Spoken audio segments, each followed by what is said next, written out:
All right, everybody, welcome back to Bean Talk, here for the second episode. Gonna try to keep this rolling as much as we can, obviously just out of class. So got a good couple topics to get into. We're gonna finally try to start a little bit of a debate segment. So Christian, I guess let's just get it rolling. I'll let you get it all started. Yeah, so let's start off with the first topic of the day, which is the Motor City meltdown after the past week of the Lions and that abysmal performance against the Baltimore Ravens. When we're looking at this, is there any concerns looking at the Lions here? Is this finally showing their true colors as a potentially pretending team? I mean, we saw how they were against the bad teams that they've won against. I mean, sure, they beat the Kansas City Chiefs. That's one very high-powered team they beat, but week one of the NFL season, so not really much to say there, and we saw how much the Chiefs have improved since then. And then with the Ravens as well, they've had some pretty bad miscues from the last from their two losses. One of the most inconsistent teams in the league right now, so you got to really take that into consideration. Yeah, the Ravens, they really don't know when they're gonna do good, when they're gonna do bad. They're 5-2. I mean, they got that, I guess, statement win. It's a fluky schedule. It's a fluky 5-2 team. I'm not really without a doubt, it was those two losses that they should have probably won. They could potentially have been undefeated if that wasn't the case with the Titans and the the Steelers. It was the Steelers and it was a Steelers loss that it was the Steelers loss that really with the drop passes that kind of sold them down there. Lamar really couldn't do much. But in general, say what you want to say that they could be undefeated. I just think they're a really fluky team in general. I think they've lucked into more wins than losses in general. It's a bad look in my opinion for the Lions just because I don't see the Ravens as that strong of a team at this point in time. So when you look at the fact, Goff was struggling. That's the key thing. In our own conversations, I was throwing out, Goff MVP conversation. That could have been something to. And from the way he was playing in the couple games, it looked very doable. But when it's something you consider, to see him struggle against this really subpar Ravens defense, and you couple that, Amon-Ra St. Brown, he still had relatively good numbers, but he had a pretty good game. But it's those. It's just it's for fantasy. It's for all that. There it looks good. For the actual game, no real production whatsoever of anything of value. Only touchdown they got was, of course, Jahmyr Gibbs finally getting into end zone. I know a lot of people are really excited about that. Hopefully, that's a sign of things to come that Dan Campbell can actually use him a little more. I know Campbell's my coach of the year, but there's signs. There's other coaches that are really doing a lot of good things. So, Campbell's gonna really need to, find a way to regroup his team. They're still at the top of the North. Of course, it's a relatively weak division, but of course we see the Vikings with such a great performance this week. We see, can the Packers get it back together? This will be something to see in this week's game between those two teams. The Bears, obviously. Bears out of the question, of course. Most likely out of the question. It's a division that you never know. The Lions could stumble right back into mediocrity where they've been staying in the past couple of years, and if it's gonna be a struggle, then that's the kind of the thing I had in the beginning of the season. You see the Lions do well, and then towards the end of the season they go through a really huge turmoil, which is it's possible with how it is, but I'm pretty sure Dan Campbell can probably switch up this team around in the upcoming weeks. But, all you gotta look at too. I know how much the biggest thing that you always talk about, especially since last year, this year, that defense that was looking so good, so much progress that they had made. This game, to give up a 35 bomb against a struggling team in the Ravens, that's gonna be another thing. So it's gonna be between Dan Campbell rallying his troops and the defensive coordinator really finding a way to find this team. But I'm not too worried myself. I do think this is just going to be one of those wake-up losses, but it's something that it's just going to take time to wait and see.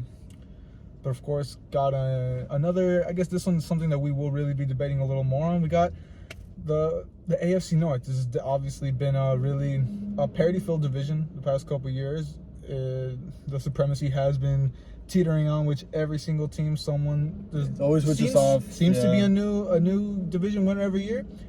And obviously, it seems we seem to be getting a lot of parity in this year. So, just getting into it, Christian, I'll just let you get started. Let's hear who you think's taking this. So obviously this AFC North division. It's for the looks of it, it looks pretty wide open for the most part. I mean, I think we got the Ravens at the top of the division, following with, I believe it's the Steelers, and then the Cleveland Browns, and then Cincy in the bottom of the barrel. Lots of resurgence for Cincy. Hopefully, Which everyone is 500 or above. That's there is a 500, so it's a strong division. It's a decently strong division. Cincy kind of having a little bit of resurgence, what we talked about last week. So they could make a run, but I don't really see what they can do, especially with the Ravens and the Steelers kind of being the top ones there. But I think from how the looks of the division is and which team is, better built, I think it would probably be the Baltimore Ravens. We see Lamar Jackson, obviously his performance against the Lions, he did relatively well. Lamar, sure, he had those fluky first couple games, fluke team, fluke season. Not fluke season, not yet, if that's the case, but he's kind of starting to pick it up a bit. Lamar Jackson kind of looking like his MVP self from 2018. So I really believe Lamar Jackson can probably put this team on his back. But I think it's always looking at the receivers as well. With Zay Flowers, Ken Odell, stay healthy, and just looking at all the key components and will they be able to drop. Can they actually build off of this win against Detroit that we've just been talking about? Is it going to be just a win that they look back on like, oh, this was just a little fluke win that they had, or is it something that like this was an actual wake up call and like, okay, this is what they built off of and ended up running away to win the division? But me personally, I mean, I already alluded to it before. I don't have any trust in the Ravens in general. I mean, I love Lamar, but I don't think they're going to be a top team. I mean, that loss to the Steelers told me a lot, and I really, that's where I kind of really started losing that much trust in the Ravens. But I think it's going to be the Browns. And it's a rough take to some. It's a little out there, especially at the start of the season. But we've seen the Browns. I mean, they got a really high-powered offense and one of the top defenses in the league, obviously headed by Myles Garrett.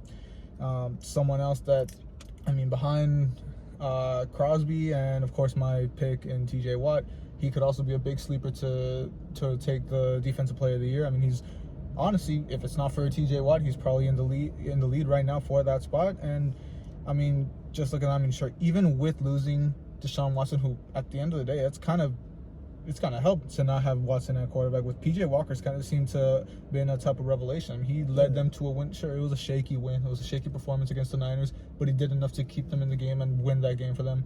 And of course, this game against the Colts when Watson went down, it was a valiant effort. Obviously, just again, he's managing his way to big wins for the Browns, and he's keeping them afloat. And honestly, if all this continues, I mean, if Watson comes back and it actually starts coming into his own, because there's been games that he starts looking, a little better in this offense. I mean, that Bengals game was a big sign of hopefully things to come. But if everything keeps clicking and that defense stays at this level, it's not crazy to say that the Browns could be a big contender and hope maybe contend to win a playoff game or two. Honestly, yeah, it's not bad. The Browns looking really well with that defense and the offense kind of clicking once again with PJ Walker. But obviously, it's really all about PJ Walker and the quarterback. Is he going to be able to lead this offense once again in the next couple of weeks? Which, it is pretty doable with the pieces he has built around him.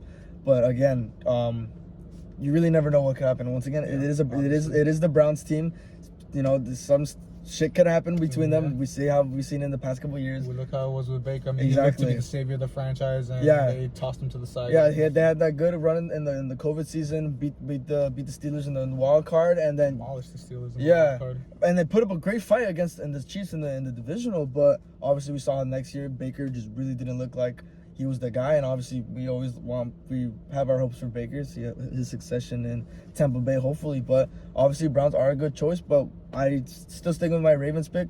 Just hope Lamar will be able to turn it around, and the whole pieces built around him, especially his receivers, can actually be able to maintain the ball. And if that's the case, I really do see it. And then with their defense, a little bit inconsistent here and there as well, but pretty sure they'll be able to find something around for the next couple of weeks. Then obviously moving on to the next topic, speaking of, shaky teams, we're going to talk about once again the Niners situation with Brock Purdy. So, with after that Minnesota game, it looks like he is leading to not start on Sunday night. Oh, no, not Sunday night. He is on concussion protocol. Yeah. So Sam Darnold is leading up to it to get the start. Yeah, which we don't know yet. It could be, he could fight his way back. Of course, he's going to want to play, but the key thing is obviously going to be, we saw another shaky performance by Brock Purdy. I mean, sure, it was a good game apart from those 2 interceptions. There was that that play that looked like it could have been a fumble, but his knee was down. You were already alluding to, we got something to talk about here after that happened. In general, it was another, another performance below what we expect from Brock Purdy as of late. So I mean, my key takeaway from this is, if Sam Darnold does get to start and he does have success, that's going to be a big factor in telling us, it could be the Niners system. It could be that Purdy has just been, succeeding because of Kyle Shanahan's scheme. And sure, at the end of the day, if that's what the Niners need to win, by all means, that's what they're going to do. If they just have that good of a scheme that any quarterback can fit into it, and Purdy just seems to be someone that was helping them and fitting his own way into it, that's by all means, that's going to be a great answer for them. But it's just going to be an answer of saying, he's not his own quarterback. He goes into another team, he's not going to be that elite level himself. It's just something that, he benefits. So, obviously there's a lot of people saying, he could be that next elite quarterback. Sam Darnold's performance is really going to tell us a lot if he does get to start against the Bengals. Yeah, and if he does get the start, and obviously the preference is really going to pick Brock Purdy with with the system quarterback allegations or the future of the 49ers. Because if Sam Darnold ends up having a monster game, then it's really good. It's really going to show a lot. If it really shows that, once again, Sam Darnold, another player that has a couple good games here and there, but he's really consistently bad since he's entered the league, then that's really going to prove that Purdy was their guy. He was just having a couple shaky games, but obviously missing a lot of key players is crucial to your team. But that just shows a lot that if you can't capitalize off injured players with the pieces you have around you without your main targets, and you're not able to find a win around that, then that really shows a lot about the type of player you're, especially with the quarterbacks. It's always the quarterbacks, since obviously they're the ones throwing the ball to them, and obviously not having Deebo Samuel against the Vikings really did hurt him. With Trent Williams too. Trent Williams as well. His big protector, of course. And if you miss out those pieces, I mean, sure, Christian McCaffrey did come in. He had a shaky start, of course, but right back at it. Just extended his touchdown streak to 16. Him doing his own legendary things, but it is is also to consider. If he's rushing himself back, is that going to be a factor in the future that he re-aggravates an injury? We know Christian McCaffrey has had those injury troubles. If that is something to come up again in the future, that could be another thing that could really be detrimental. But of course, it all comes down to this performance, and this could all be for nothing. If Brock Purdy gets clear and he comes back and he has a phenomenal game against the Bengals, this could also just be he could shut us up. He could write his own narrative. Just all to wait and see. But it is something to think about. Is Donald gonna jump out of and prove guys like us who want to believe the Niners' downfall in the right. But of course, moving to another little tidbit of information we want to just get into. It's a big matchup, and you could call it a big matchup. It's the top two picks in the draft from this year, in Bryce Young and C.J. Stroud. Of course, just they finally face off for the first time in the NFL. They were obviously good friends growing up. Went to a lot of quarterback camps, a lot of junior football together. So obviously we saw just a great story, how much they embraced each other once each of them was drafted. Just a nice story, of course. Two childhood friends getting drafted at the top of their position, and now we've had seven weeks of football behind us. We're starting to get a lot of we're learning a bit about how their careers are turning. It at the moment looks like they're going two separate ways. It's just something to get into, which of course, I mean, CJ Stroud. Let's just get into it here. I mean, I know we didn't get this video out. It was something that we meant to do, but we never did. We had our mock drafts ready to go. We just never did it. But I mean, I'll say it to him. We both had Bryce Young going first overall, but it was a big debate for me. I was really close to just taking CJ. I honestly did feel him a little better. This was conversations we would have here and there. I was a big fan of CJ Stroud. Yeah, you like how he was. Yes, and you obviously the whole Ohio State narrative, which is always that. Course, but and then knowing with the type of the team he was going with the Texans, that really a really well fundamentally built team. I don't know how he was going to do in that system. But of course, so I'm never one to just judge someone off the Ohio State quarterback narrative. I've been a fan. I mean, of course, I'm always, building up Justin Fields since last season, which, okay, I could be wrong about that, but, guys like him, sure, it comes down to that track record that they've had, of course, guys like JT Barrett, Dwayne Haskins, may he rest in peace, and, other guys that haven't had that success. It just turns out into coincidence, someone like that could come out and succeed, and obviously CJ Stroud is beating that narrative. I mean, keeping... he did beat Dak's record of the passes without interception. I believe it was like 190. He was a little below. Forget who it was another quarterback that did reach those, but it wasn't to start the career. Now, of course, it took CJ all those passes consecutively to start his career. Yeah. A great position for him. And we look at Bryce Young, which. It's a lot of people are unfairly naming him a bust since already, which, I mean, you see the position he's in the Carolina Panthers, no real wide receiver one. Yeah, I mean, trading DJ Moore was like a really pitiful move for the Carolina front office, because I mean, Bryce Young, really the main reason he's not succeeding is just he has no team built around him. And sure, yeah, you could say like, oh, if he has a team built around him, blah blah blah, then he's just like getting all this and that, just like with Jalen Hurts, he gets a team built around him, and he's thriving, but obviously Jalen Hurts, that's something for a different day with how he's doing. But Bryce Young, he really has nothing. I mean, he has an offensive line that's not really the best at all, a pretty weak run game, and then receivers that just really not really getting separation, not helping him at all, and a defense that's just it's mediocre at best, but can't get the job done. They got pieces. Yeah, they have pieces like Brian Burns, Jeremy Chin, guys like that. Yeah, they have a lot of J.C. Horn as well. If you look back on it, this is something that they should have considered better when they were moving for that number one pick. Yeah.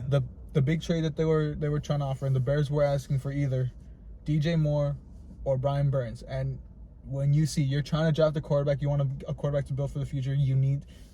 Say if DJ Moore is really going to be a wide receiver one caliber guy, but he was definitely going to be a major asset for Bryce Young. And because Bryce Young didn't have that asset, they're not even using Brian Burns anyway. They're not planning on extending him. He is obviously in a lot of trade talks right now. So if you were going to move Brian Burns anyway, if you weren't going to commit to him, might as well have traded him to get that number one pick instead of getting rid of a possibly key asset that could have been for Bryce Young. Obviously, we won't know that. I mean, sure, you got Adam Thielen, who has had a great deal of success. He is kind of the only real target that Young has really had. And Adam Thielen, he has been having a pretty good season, but obviously it really hasn't been able enough to help Bryce Young and the Panthers to win any games, because I think that currently, at least the stats right now that Adam Thielen has, it's already progressing more than what he had last year, all with Minnesota. And obviously it's great to see Adam Thielen. Of course, his stats were going to dip once Jefferson was on that phenomenal run. Yeah, which is, it makes a lot of sense. And obviously him being the number one threat, they still need a lot of pieces to build around, because if Adam Thielen's the number one, defense is really going to lock eyes on him. Dak's going to put more job on the other receivers, and if they're not able to get the job done, Bryce Young's going to have nowhere to throw. He's probably going to be out to running his life for the most of the time, and especially with an offensive line that can't really block, that cannot really block, and a defense that, it's mediocre at best, but has, the pieces around him. Especially with J.C. Horn, which is a guy I really, really like coming out. I really expect the Cowboys to possibly draft him, but we ended up getting Micah, which, I'm sure you have no complaints. I obviously have no complaints there as well, but obviously J.C. Horn, he's a phenomenal cornerback, really underrated, but Carolina Panthers, they just need more pieces to surround them, especially if they want Bryce Young to succeed. Of course, and that's just the thing that, you want to put your quarterback in the best position. And because they made probably a bonehead move to actually make that trade, they're probably going to be right back where they started at a top pick, which they're not even going to have that top pick because they gave it to the Bears. So they're just in a tough situation as a whole, that it's going to take a lot longer to actually get to that contending stage that, obviously they once were back with Cam Newton, which, it's going to take some time. I'm hating the whole narrative people are starting to say. I mean, it's far too early. You can't say anything yet. It could take him, 2-3 years, but you got to give him some time, especially the fact that he is in such a shambolic situation in Carolina. Yeah, really bad to say with everything's out. We really expected Bryce Young to potentially have a couple struggles, but he was the anticipated rookie of the year. Offensive Rookie of the Year. But obviously, with the looks of it now, still yet to see a win still. And of course, with that possible offensive rookie there being C.J. Stroud, which just, I mean, phenomenal look for him. Yeah. Obviously, we already got into him, but it's just he's doing things.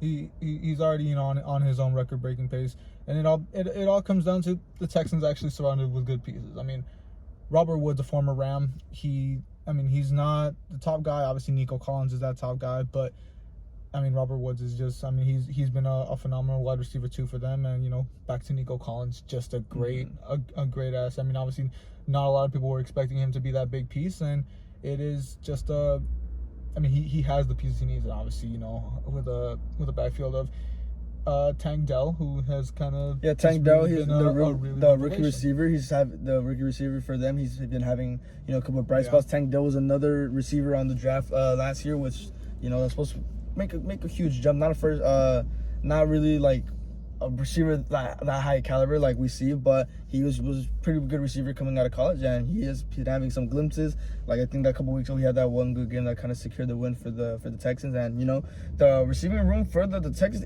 it's really improving with Nico, especially with Nico Collins, like you said. No one really expected it, but Tank Dell, I think since him being at the receiver 3 spot, I think I would expect them to move a little up, especially with Robert Woods and Nico Collins being the main guys. So there'd kind of be more separation towards them, and that they've helped C.J. Stroud really succeed as well. And then the run game as well has been it's been hit or miss for the most part, but Dameon Pierce is a serviceable running he's back, serviceable. He has his games, he has his bad games, but it happens. But it's serviceable enough to the point where the Texans are succeeding in the which of course in the long run. That's the thing. I mean, obviously in a weak division, the Texans are obviously putting themselves in a great position to succeed in the future. It's all to hope to see that the Panthers can do the same for Bryce Young, which of course he is in another weak division himself. But of course, we are going to wrap that up right there. Hoping to get this video out actually right before the Thursday game. Obviously, it took me a little longer to get it out on last week. It was still messing with how to get a new series out, but obviously, appreciate anyone who stays around, watches our videos. I'll always appreciate the support. Barring anything else that we'll need to get into, we'll see you guys again Sunday. So we'll see you guys then.